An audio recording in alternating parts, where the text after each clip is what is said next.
evening. Welcome to Symphony Space. We are pleased to present the Poet Laureates Joy Harjo and Tracy K. Smith. Tonight's host is Krista Tippett, who is a Peabody Award-winning broadcaster, best-selling author, National Humanities Medalist, and creator and host of the public radio show and podcast On Being. Please join me in welcoming Krista Tippett.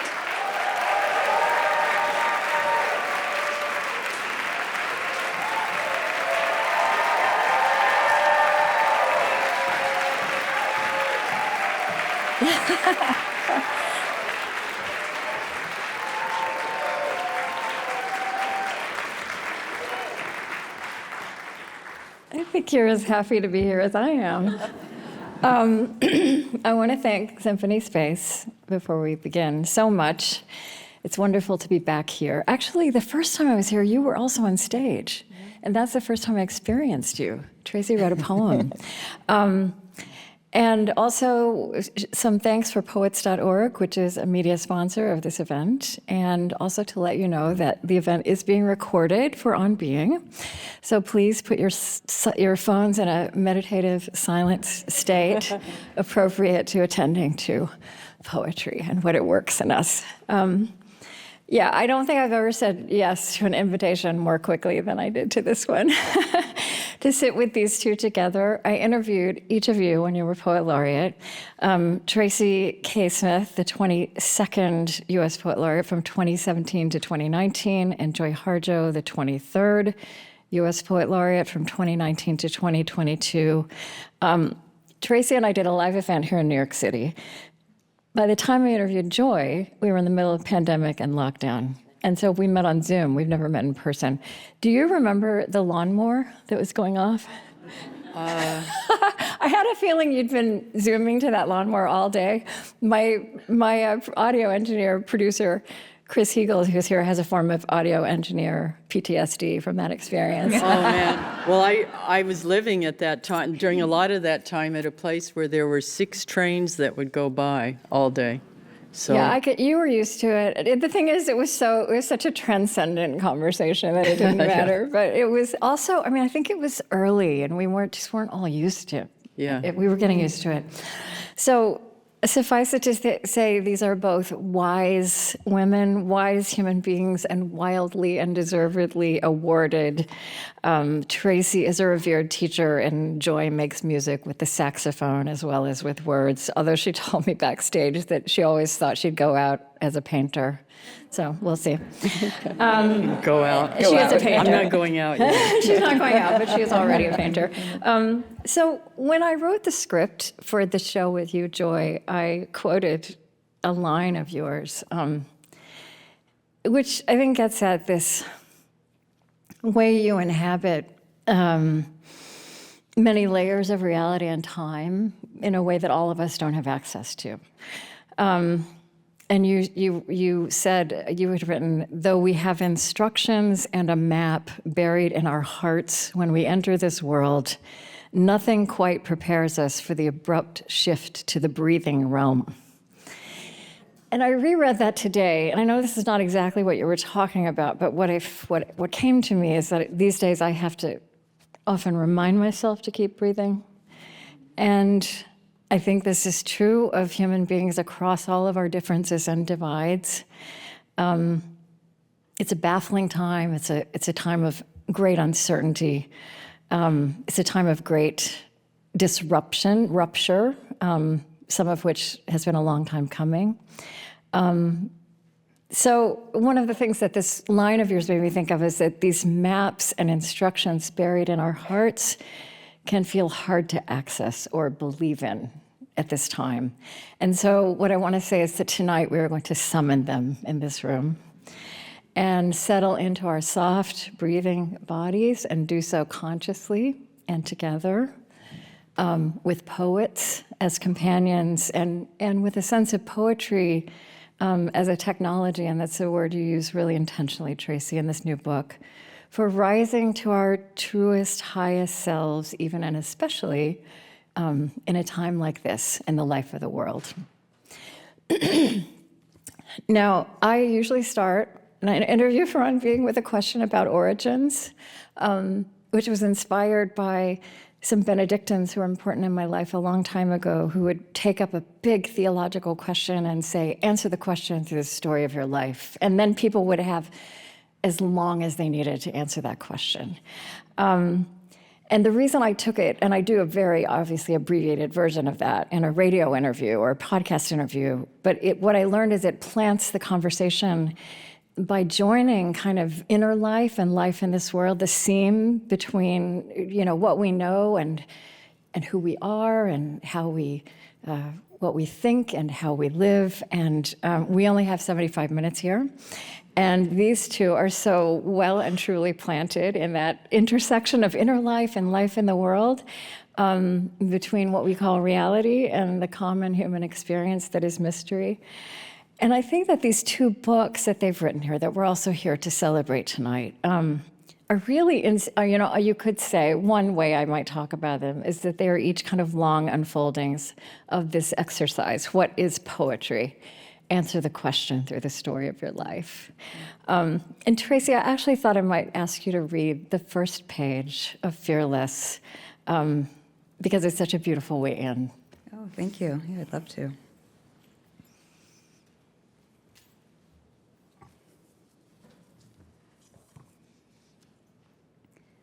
Throughout my reading life, poems have greeted me with what feels like urgent compassion.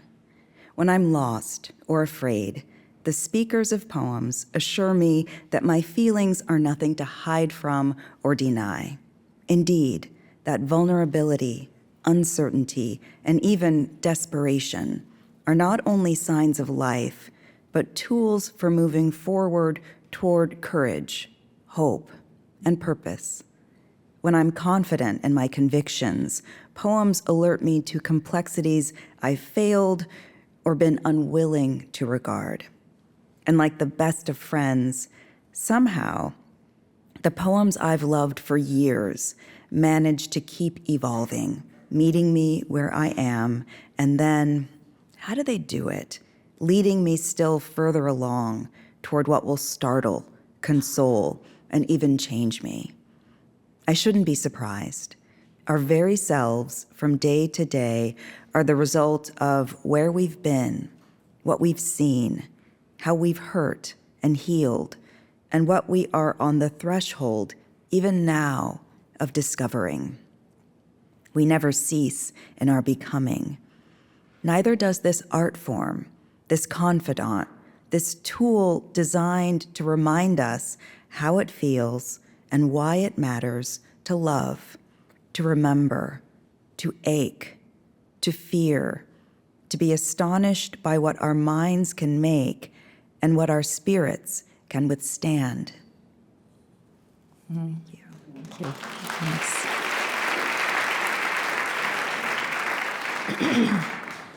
And Joy, there is a passage in your book that I'll read. It's a little shorter that seemed to me a way you might begin to answer the question of what is poetry, answer the question through the story of your life. You said, I see poems as transformational stations, like electric transformers. I have learned that you can put just about anything in a poem if it will fit and if it is necessary to the poem. I have washed my mother's body in a poem when I was not allowed the opportunity at her death. I have stood in the stars and looked out on the earth in admiration. I have walked into the future and returned with my arms full of flowers. Mm-hmm. Oh, I didn't, okay. I don't remember writing that. It's nice when that happens, isn't it, to hear your words come back at you that you've forgotten. It is, I hadn't, yeah, that. Do you think that's such a mystery of writing? I find, and I just can't even imagine what it's like for the two of you with what you've written. That I've always had a hard time talking about the writing of poetry. Yeah. Or Tracy has in her book, her book Fearless has the best response to, how does poetry matter, or why does poetry matter? And for me, I think I've come to the conclusion that I'm involved in a study of time, which is a study of timelessness. And I think it became for me as a way to open doorways to surprise, to the unknowing, which is, a poem can carry what words. I mean, I love contradictions. That's why I'm living here in these times. Is that's what poems do? Is they carry contradictions.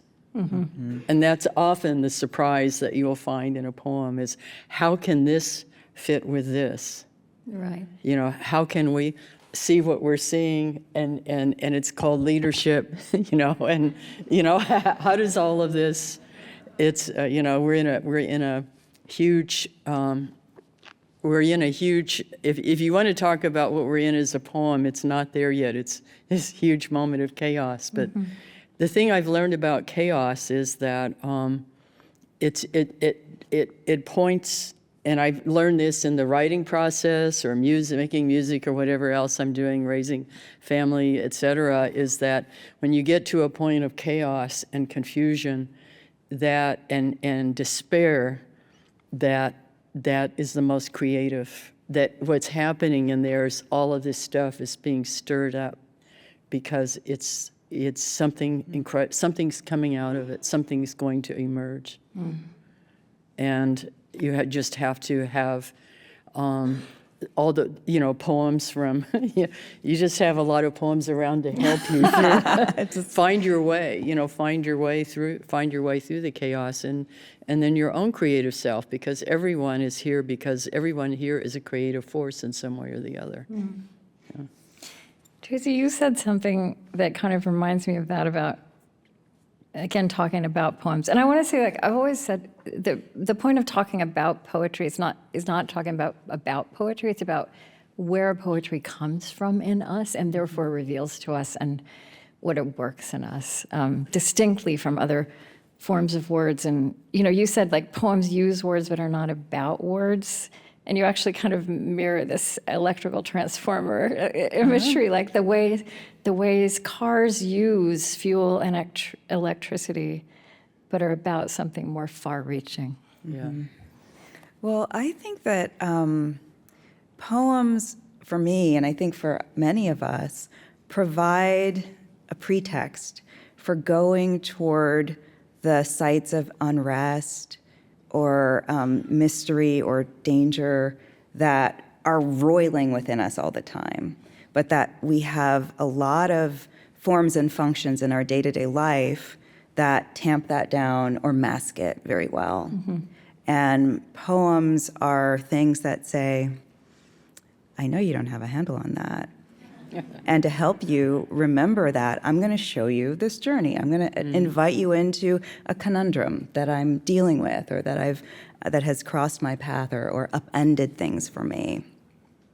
And talking about the poem after the experience of it, I find, is a way to open up that space and invite others in, and witness something in each other. This is a big part of what the project that I did in the laureateship was. Mm-hmm. It was traveling to rural communities, oftentimes with an audience of people that wasn't a self-declared, group of poets or poetry lovers. Sometimes there was skepticism or fear. But we would read a poem. We read poems by Joy. We'd read poems by American poets. And I would say, what do you notice?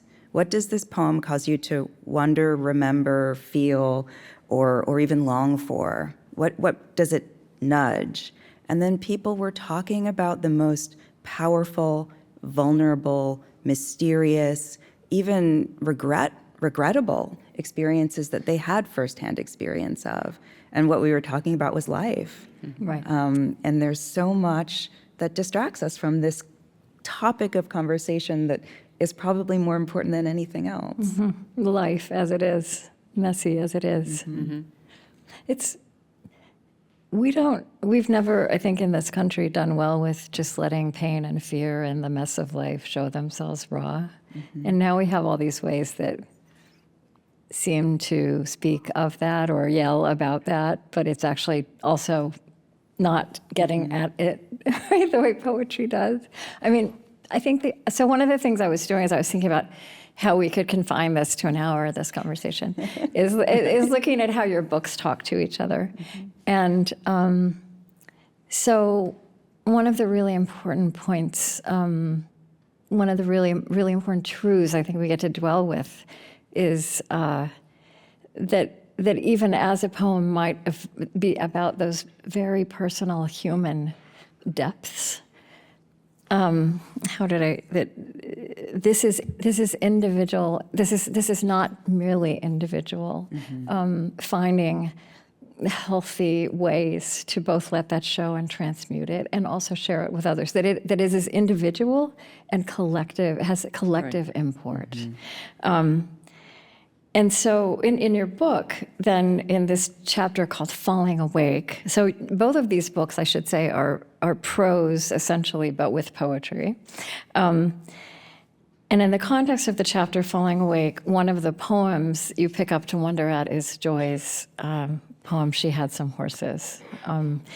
And this was published in... Did you make a face? Well, we talked about... So it's a long poem. I was thinking also, if I were still in public radio, I would worry because it's such a long poem, but I'm not in public radio, so I don't have to worry about that clock. But I think it's, first of all, it just felt too good to be true for tonight. In that, I thought it might be interesting for Tracy to be sitting with you while you read it. Now, it is a long poem, and it's a... I'll read it fast. It's intense. No, don't read it. It's raw. There's a lot going on. But yes, so would you read that to us, and we'll dwell with it. Yeah, it's funny. As I can remember sitting there at the typewriter in the olden days. At the typewriter, I can remember sitting there writing it, but I don't remember the genesis or, She had some horses. She had horses who were bodies of sand. She had horses who were maps drawn of blood. She had horses who were skins of ocean water. She had horses who were the blue air of sky. She had horses who were fur and teeth. She had horses who were clay and would break. She had horses who were splintered red cliffs. She had some horses. She had horses with eyes of trains. She had horses with full brown thighs. She had horses who laughed too much. She had horses who threw rocks at glass houses. She had horses who licked razor blades. She had some horses.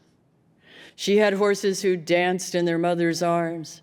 She had horses who thought they were the sun and their bodies shone and burned like stars. She had horses who waltzed nightly on the moon. She had horses who were much too shy and kept quiet in stalls of their own making. She had some horses. She had horses who liked creek stomp dance songs. She had horses who cried in their beer. She had horses who spit at male queens, who made them afraid of themselves. She had horses who said they weren't afraid. She had horses who lied. She had horses who told the truth, who were stripped bare of their tongues. She had some horses. She had horses who called themselves horse. She had horses who called themselves spirit and kept their voices secret unto themselves. She had horses who had no names. She had horses who had books of names. She had some horses. She had horses who whispered in the dark, who were afraid to speak. She had horses who screamed out of fear of the silence, who carried knives to protect themselves from ghosts. She had horses who waited for destruction. She had horses who waited for resurrection. She had some horses. She had horses who got down on their knees for any savior. She had horses who thought their high price had saved them. She had horses who tried to save her and climbed in her bed at night and prayed. She had some horses. She had some horses she loved. She had some horses she hated. These were the same horses.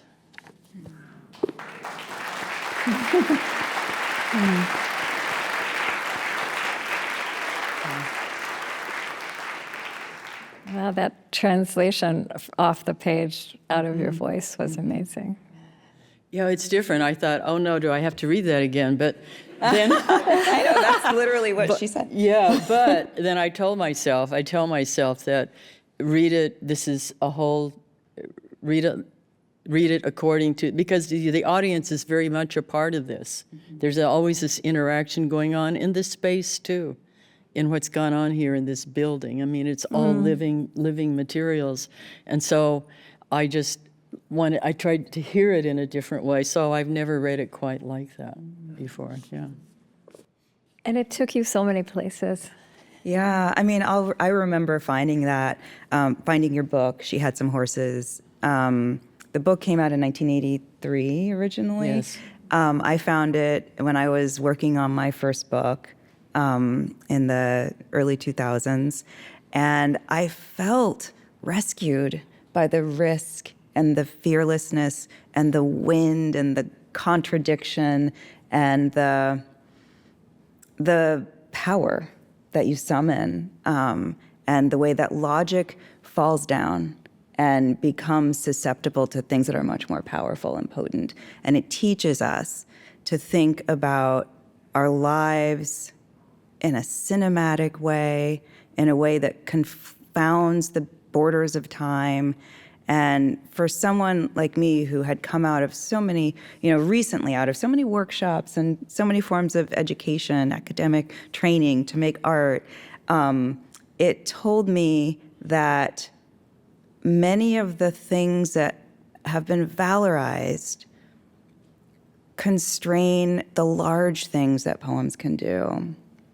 And I just felt like that poem, that book, your voice, reminded me that there's something sacred about this art form. And I really was excited to write about that poem because every time I've taught it, it offers my students something similar and, of course, unique for them. But one of the wonderful things that it allows us to do is to move through with questions that allow for expansive and intuitive and cumulative answers, as opposed to what sometimes happens for students, which is, let's narrow this down. Let's drill down on this and figure out what the poet is, quote, trying to say. It just gets more complex. Yeah, and it makes us understand that we live with complexity. We're carrying it all the time, and it doesn't have to adhere to uniform, flattening, sanctioned terms. Right. Right. I didn't do well in workshops, some of them. but I do remember, what I do remember is, and what compelled me to write poetry was writing, I guess W-R-I-T-I-N-G, and then and also writing, like writing into the space, into what I didn't know. And I've always been very rhythm oriented. I just bought a drum kit too, but I'm really rhythm oriented, and I just, all I can remember about that is just moving into it and letting go any of those constrictions about, what I had been, poetry can be this, or it can be this. And yet, if we look at, how poetry has always been, it's poetry is essentially ceremony. Yeah. A poem, I think, consider poems essentially a ceremony.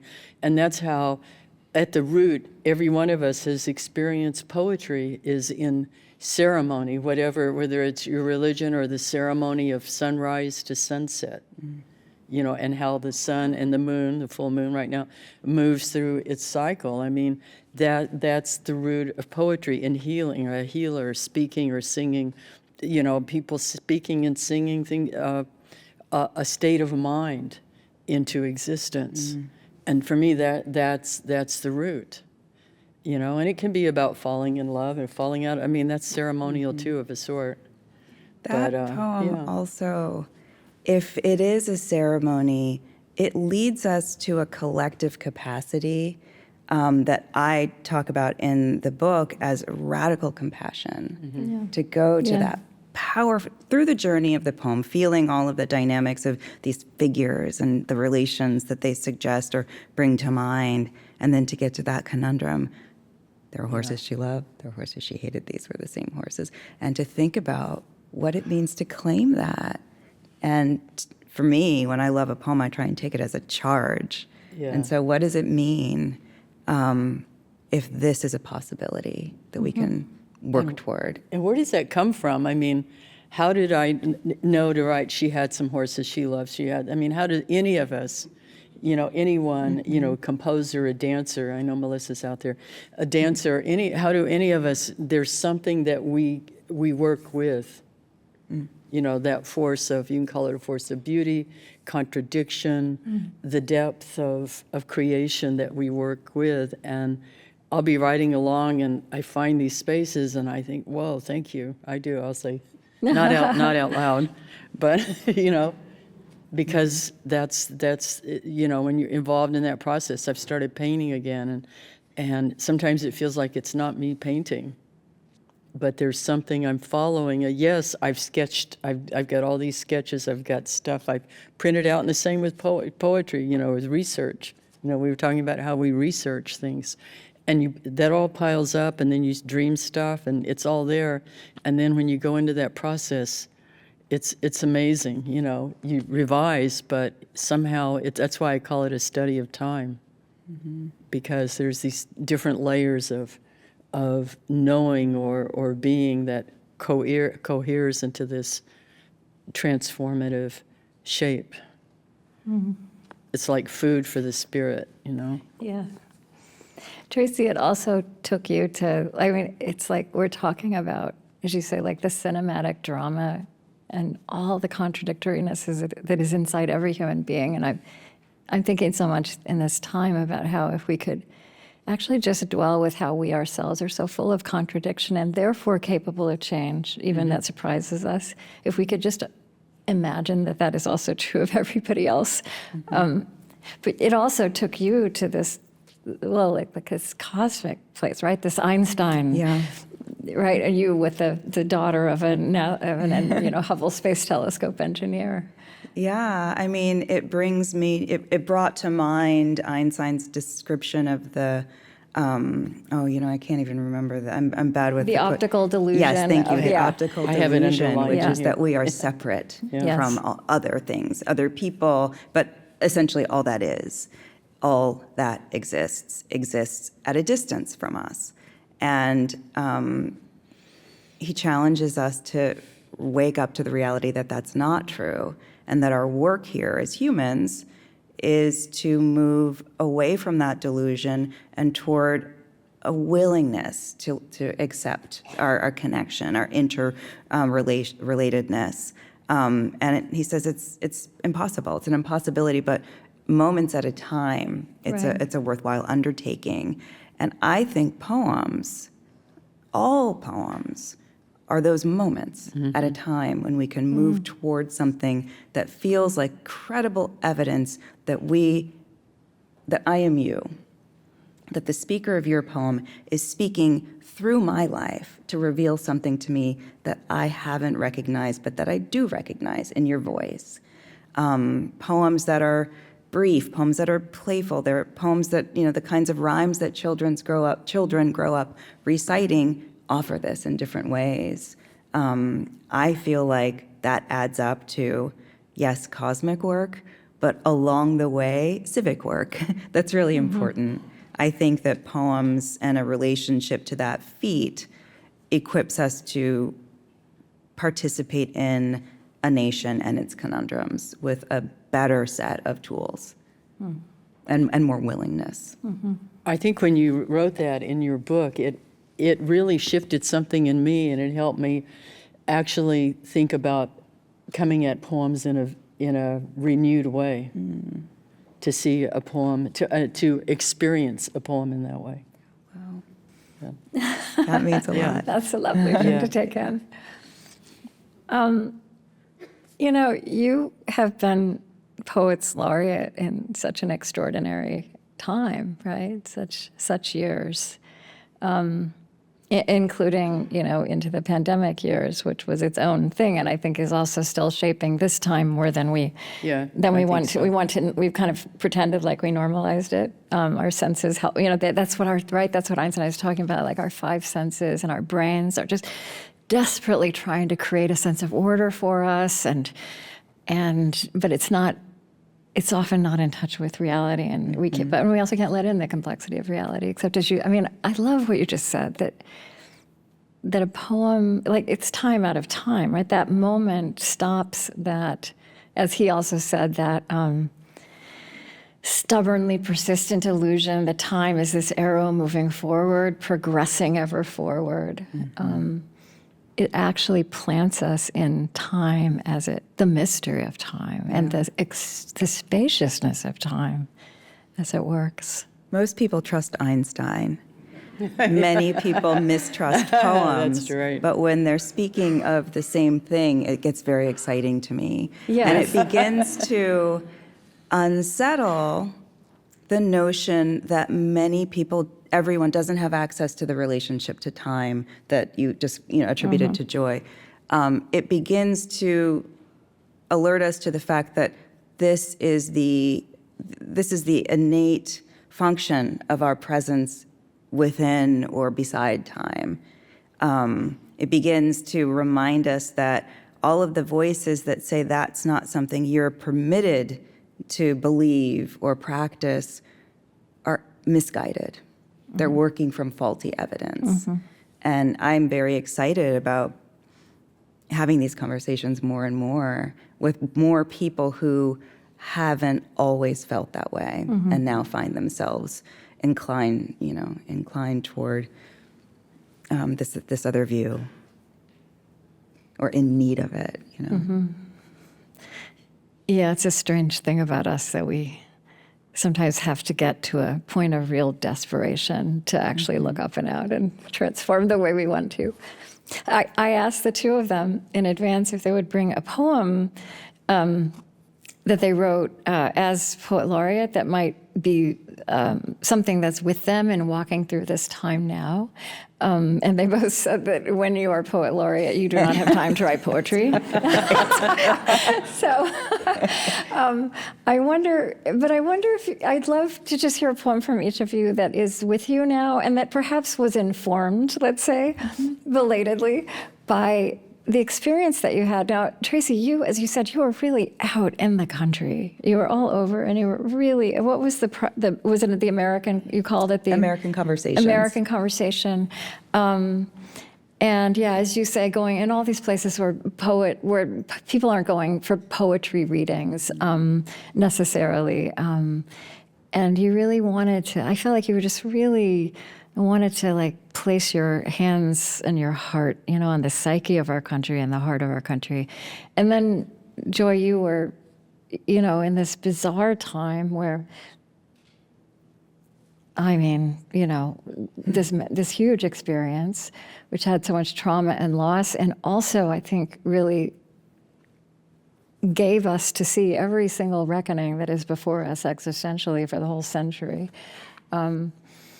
But also reminded us that civilization revolves around bodies breathing in proximity to other bodies, right? Have you thought about what you might want to offer? Yeah, yes, we have. Okay. Who would like to go first? I'll let you choose. I'll go first so that I can really just listen to Joy. You don't write poems while you're a poet laureate, but I found myself thinking a lot about the divisions that we accept, the borders that have been erected between people, and also between us and ourselves. This is a new poem, but in a way, I believe that it's grappling with that. And I will say I have been in Brazil recently, but my very first trip to Brazil was 20 years ago. And before I went, I checked out all of these Portuguese language cassettes from a library and was studying. And in every of the lessons, there was this guy named João. and he would ask for money or a favor or to borrow your car, and you were made to repeat, now, Joao, which is no, Joao. And there was such a mistrust of the Joao that was, instilled. And it's funny, but it's also serious. And so I came back to it this summer, and this is a poem that I think allowed me to think about why that seemed like such a problem for me. Now, Joao. I learned all about you from a set of Portuguese language cassettes borrowed from the public library 20 years ago. You were a bad boy sweet talker, a whisperer of secrets and irresistible lies. Everyone in every lesson told you no. Now, Joao. I was made to repeat it over and again when you pleaded for money, promising to repay me next Monday. And when your motorcycle was in the shop and you needed to borrow my car. Your eyes would have been devilish and deep, long-lashed and quietly laughing all the time. Eyes that follow a person and then, when met, appear bored, bemused. You were a magnet of a man, and I was forewarned, rehearsing the only reply. Now, Joao. Joao, now. But now, traipsing your city all these years later, while my own country flirts with strong men and the dangerous little boys who look up to them, you refuse to turn up. Oh, Joao, where is your harried plea for a night on my posada floor as friends and nothing more? I suppose I'm too late, traveling with my teenage daughter. Old enough to know better, I could finally be your mother if, like much else here, Joao, you've stayed the same. Or was that you in the elevator of my hotel, a busboy with lips like a ripe question and a pale kitchen net hiding your crown of dark coils? Now that I can recognize in you the restless, undefeated soul, so like my father once, or my sons soon, did you arrive only to ask nothing, holding parted the door after pushing an empty room service cart into the hall? You called me Senora. You dipped your head as I passed. Wait, Joao. Every version of me wants to know, does this world still insist on telling you no? Thanks.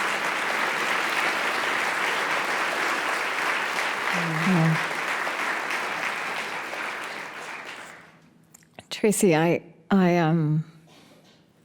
something you write in the book. This was in the years before you became poet laureate. So, yeah, you said almost daily during the long and histrionic news cycle leading up to the 2016 election, I had found myself thinking, poetry wouldn't allow us to behave this way. Poetry would insist that our listening be permitted to lead us, even briefly, out of our rigid stances, our staunchest habits. Already I could hear mother poetry saying, come, sit, calm yourselves, and attend more generously to one another.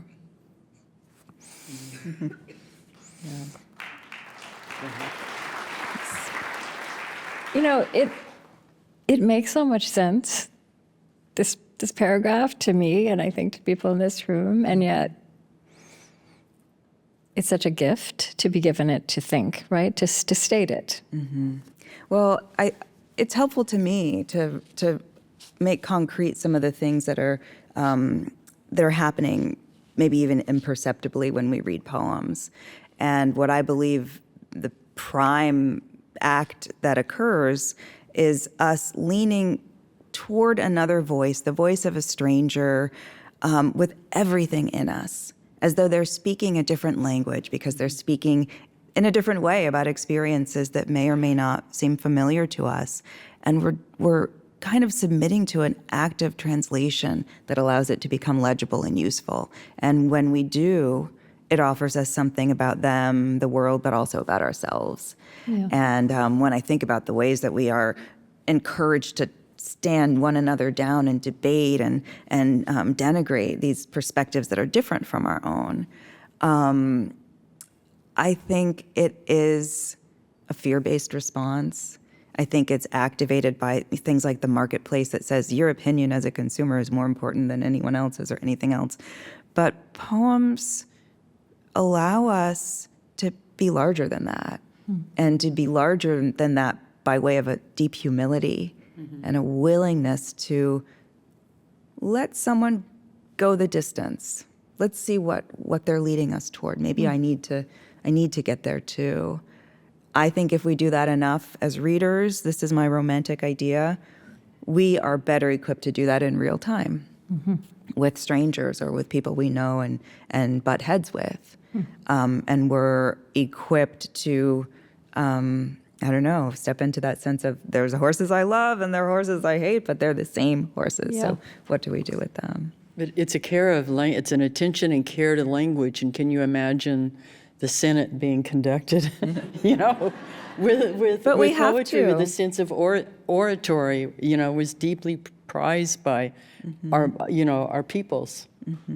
A sense of being able to speak in a way that was metaphorical. We're losing metaphor with texting and so on, but a way that was metaphorical and touched on deeper, resonant truths with humility. Yeah.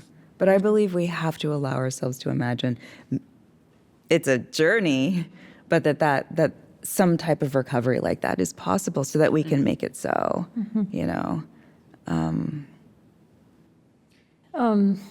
Yeah. Joy, do you have a poem? Yeah, it kind of works off all of this too, I think. And you have a new book of poetry coming out in 2026 as well, right? This is from it, called Cloud Runner. And also an album with Esperanza Spalding. Yes, coming out from Folkways in April. This was, it's funny how poems are. If I show you the notes for the poem, it's very different and then the poem went different places.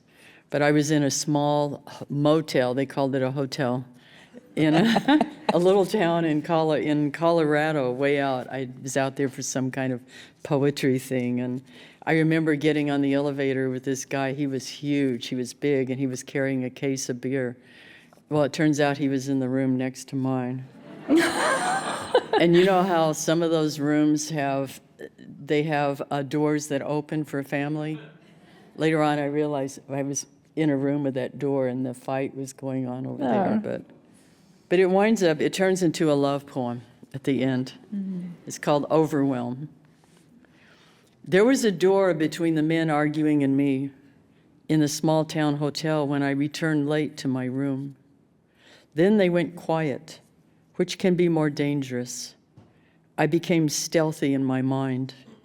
Bad spirits find doorways in stupor. I used to seek lift from the overwhelm and drink.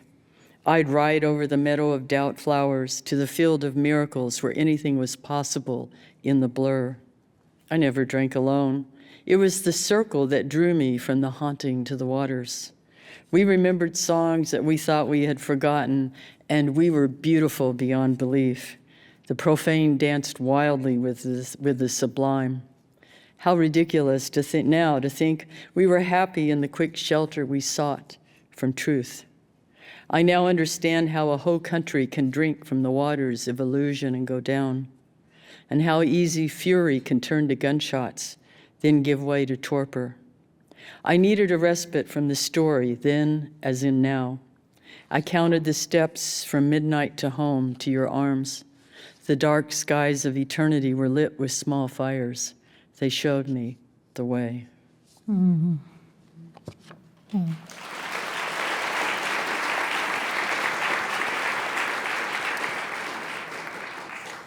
Which is similar to what it's very similar to what you just Yes. did too. Yeah. And I think they both ask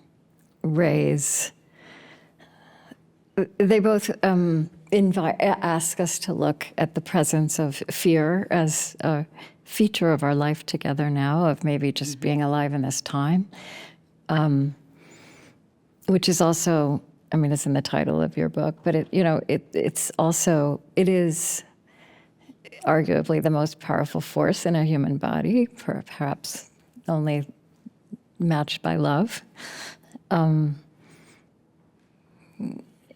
Because I think that fear, which happens below the level of consciousness so much of the time, is what stops the leaning in, even makes the curiosity, I think it seems like it blocks the place in us the curiosity comes from. I just would I'd love to hear both of you reflect on this and how you're working with this now. After my father passed away, I was reading a lot of books about life after death. Elizabeth Kubler-Ross is one of the first authors who helped me think beyond death as absence. And she said, as humans, the only things we really naturally should be afraid of are loud sounds and falling. There is nothing else that we should fear, which means that much of the fear response that we hold and that you even maybe felt as you were describing fear as this powerful thing is learned and activated in very deliberate ways.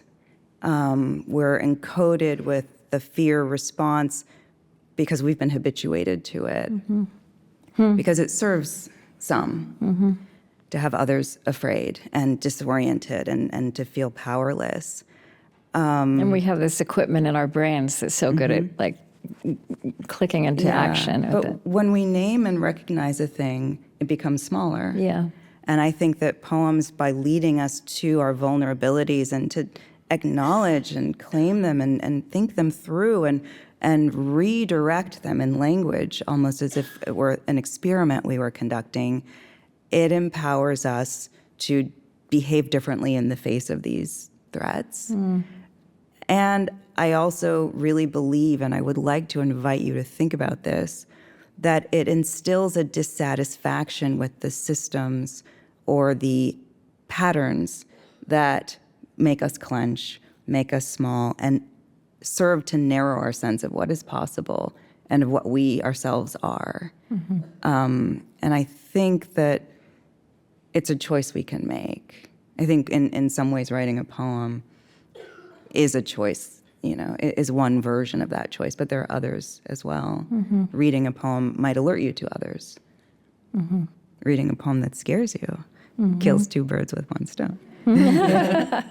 Yeah. I'm not, that is such a great answer. I don't know. I think of how fear can be useful, to tell you that, speaking of, you can sense, it's a useful thing. I guess what I want to say is fear is useful. It can alert, it's part of an alert system where it becomes, I think what you're talking about is where it becomes programmatic, where we fear other people. Or we fear certain things not, because we've been taught, maybe falsely, from false beliefs.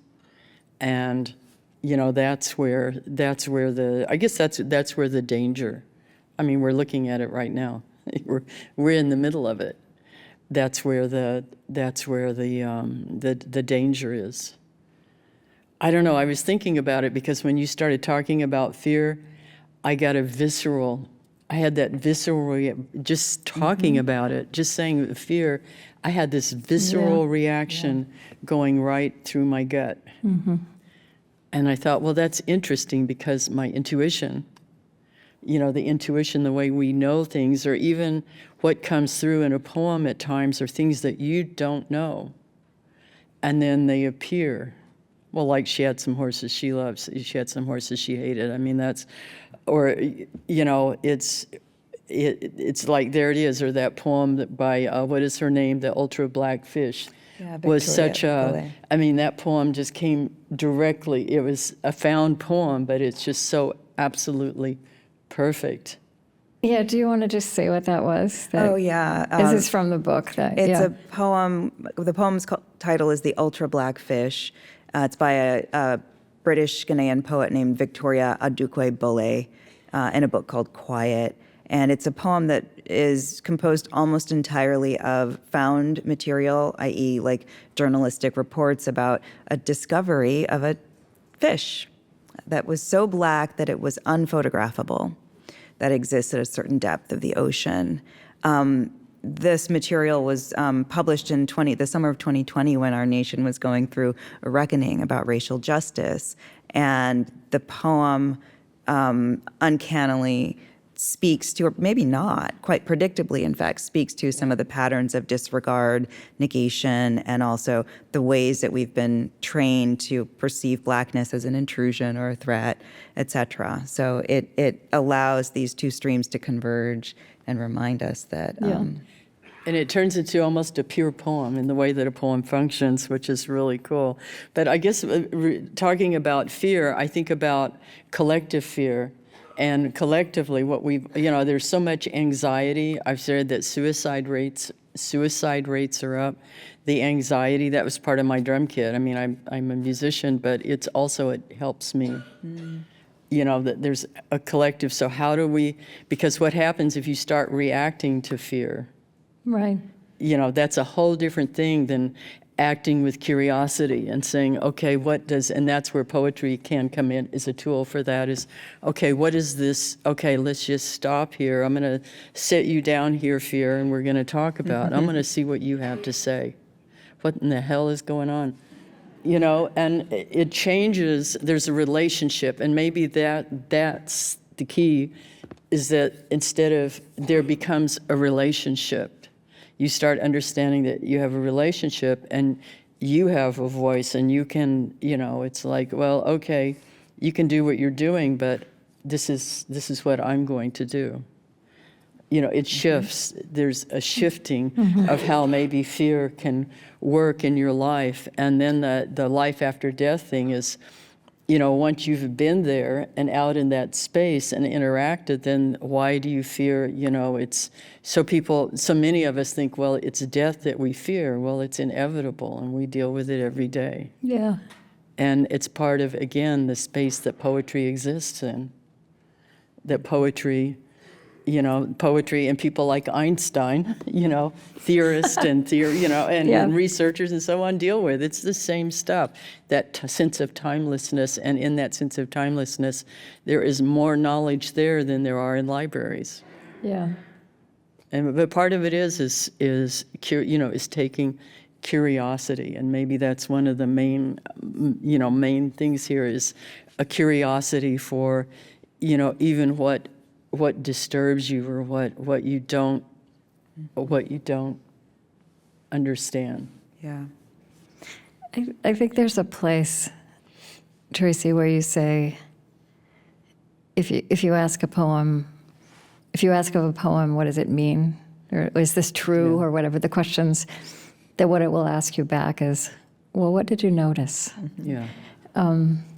Which is such a gentle, pleasant way into, curiosity really is a moral muscle, but it just gets really obliterated by, as you say, not just the fear, but the reaction to the fear, the fearing the fear itself.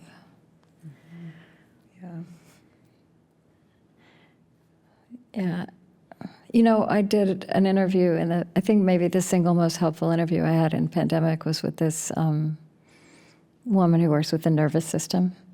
And she also talked about how, she said like, when we all heard about a virus loose in the world, in that moment, like this complicated, intricate cascade of responses happen inside our bodies. But she also said, naming what's going on is grounding. And I think, I'm repeating something, but I'm kind of like underlining this, like that a poem, first of all, it takes us out of that time-bound cascade, and it is a way of just naming truths and being able to sit with them. Mm-hmm. And to also acknowledge that I have named this now. I'll have to name it again at some point. Yeah. As many names. Yeah. Yeah.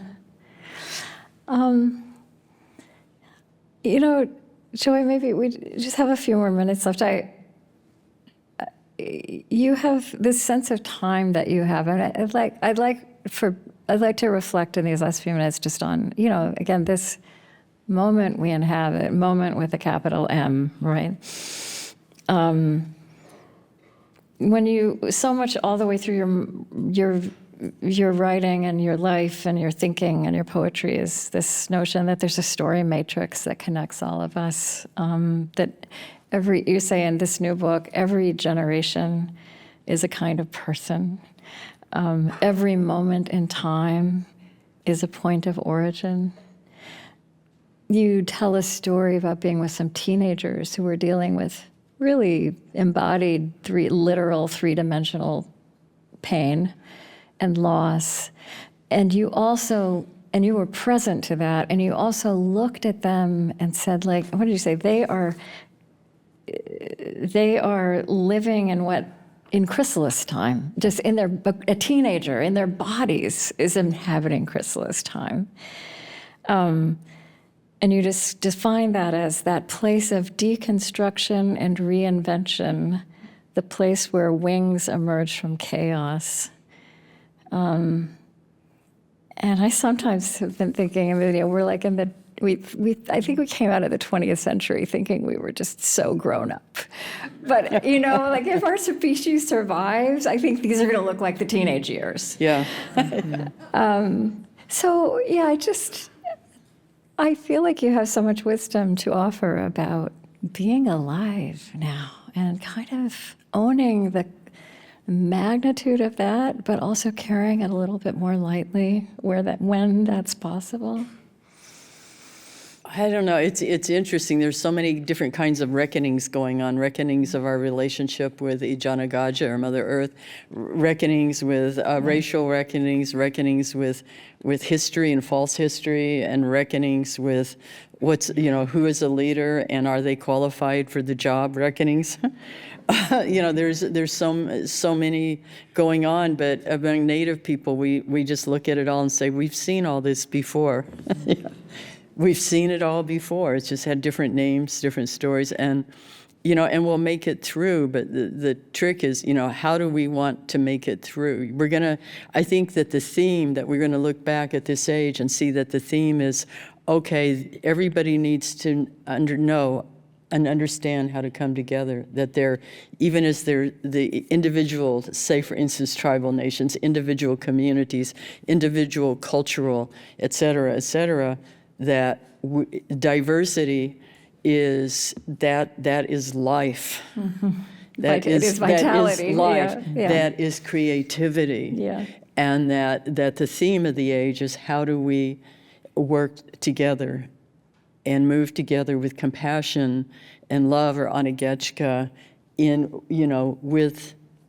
with our differences, with our different ways of.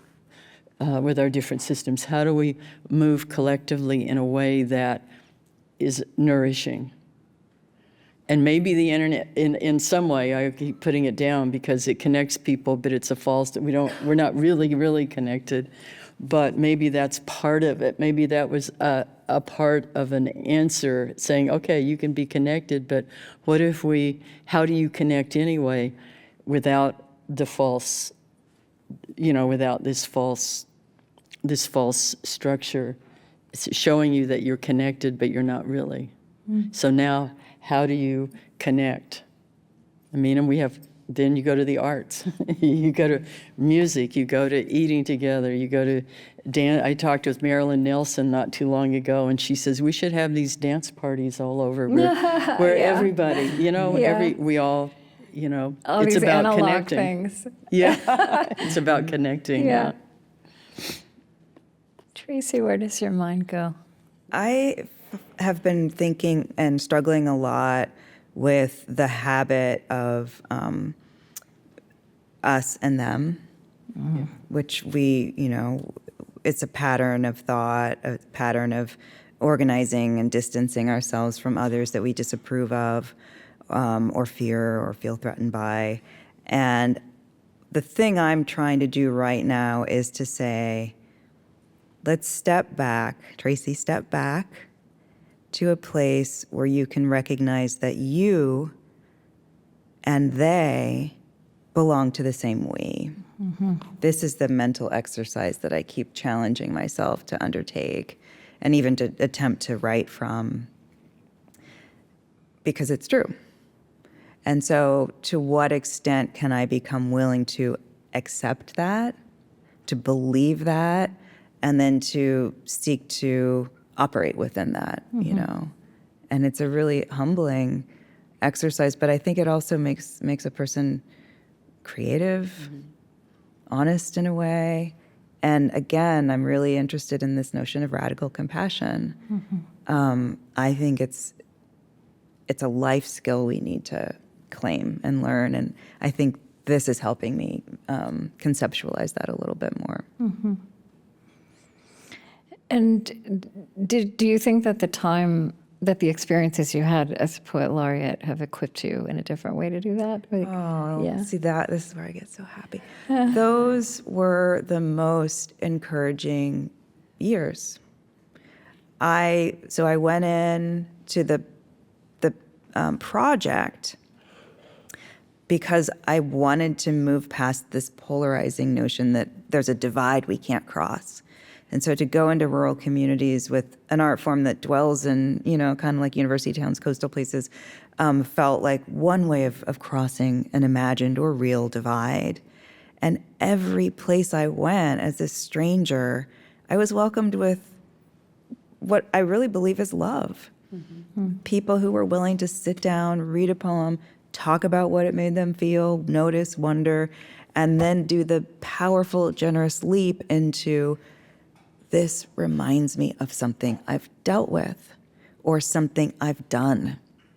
I'm going to, and this affirmed for me that the divide is bridgeable if it exists, and that people are beautiful and we can teach one another so many beautiful things. Mm-hmm. And so to go into the pandemic with this proof was really heartening.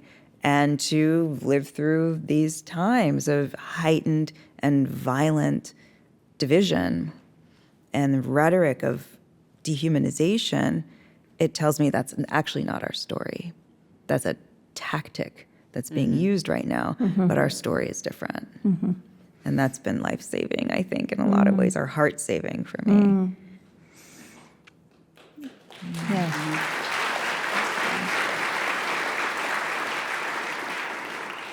Joy, how about you? How did it imprint you? How has that experience of being poet laureate with you now? Well, most of my experience was in my room. Yeah, I know. With the lawnmower in the background. I actually got a memoir written and music. Yeah, I actually got a lot done. So, but in a lot of Zooms. But I also became poet laureate at a time of, in the middle of all of this, of all of these kinds of different reckonings. And what I found was how important poetry was to people who many had forgotten how important poetry was to them, because all over the country, people were coming to poetry. Yeah. The poetry sites were blowing up. Yeah. People were writing poetry who hadn't written poetry in a long time, because it is, it's a tool for, and that's what I learned, was really how, how deeply embedded in humans was this urge to speak in patterns and with, in patterning and in rhythm and with metaphor in a way that was pleasing, but also allowed a voice up against something that seemed impenetrable or it allowed people to, I guess, connect with each other, and also to find their own voice in the middle of something that is very difficult to move through, especially singularly. I just want to say it's so heart lifting and opening, and it affirms the hope that I insist on holding, to be with the two of you. And I'm going to name what we all know, which is that the story that we are piecing together up here of what it means to be alive now is not the official story. It's not in any media platform that any of us can think of today as the story of our time. And, to come back to what you said, like, fear serves a purpose in us, right? Like, we are supposed to stay safe, and our bodies are designed to help us stay safe. But part of what that story we hear tells us, and so we do need to stay safe. And like when you say, I want to be curious, we're not called to be curious in the presence of somebody who might hurt us, right? But I think that the space of people who are very different and maybe uncomfortable and scary in that sense is much bigger, that the space of real lack of safety is much smaller than we imagine. And it's such a gift to be in a room tonight and tell ourselves this other true story of our time that we are all part of, because I don't think you'd be here if you weren't. And there's so many more of us who are part of it, who aren't here. So I want to ask each of you to give us another poem before we go. But first, before I do that, I want to close with poetry. I want to thank Symphony Space again and say that they have all kinds of exciting events coming up this spring, and you can sign up for their newsletter for more information. And Girl Warrior and Fearless and other books by Tracy and Joy are going to be available for sale in the back of the theater afterwards. Thanks to all of you for coming out tonight. And now, maybe Joy, you can go first this time. I hadn't planned to read this book. I lost a daughter. In 3 days, it will be 2 years. And this closes Cloud Runner, and it's called Lullaby. When the tears are too heavy to bear, they flow downstream, a flood. And then there we are, so young and deep in your babyhood. You live within the circle of my arms, beyond the memories that can hurt us.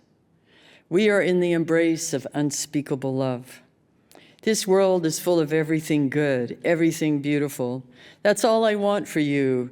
What my mother wanted for me, her mother for her, and her mother all the way back.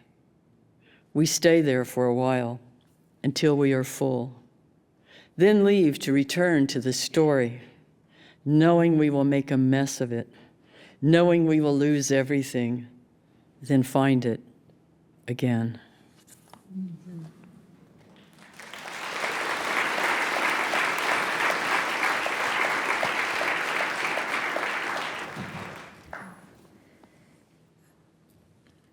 I like the way that language allows us to move slowly in the face of what we do know is sometimes danger, or oftentimes danger or threat.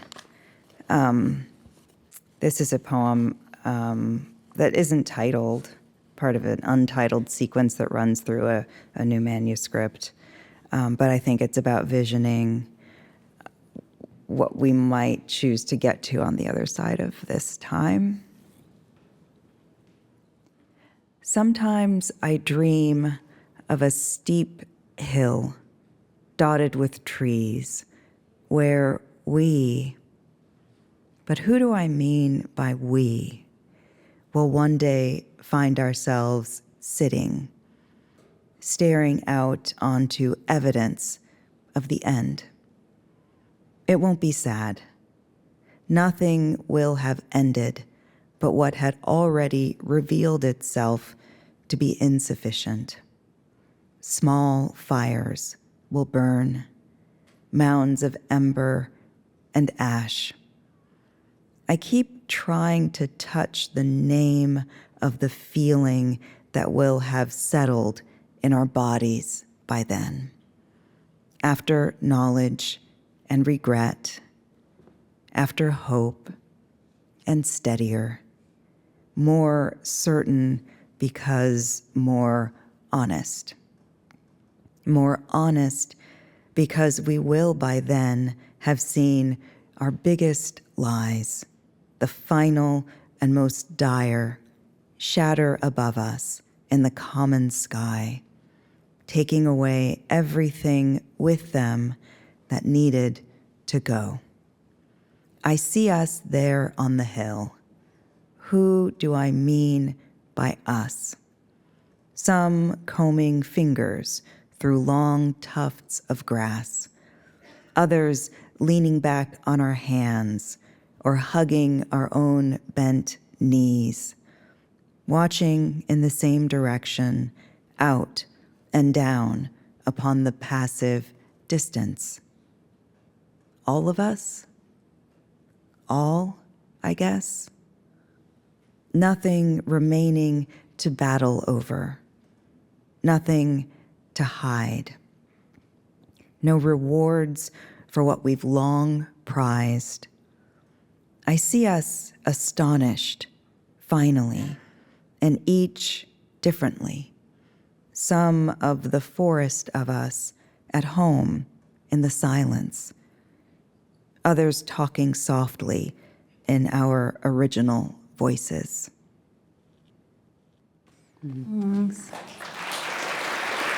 Thank you so much, Tracy K. Smith and Joy Harjo. Thank you all for coming. Thank you, Krista. Thank you.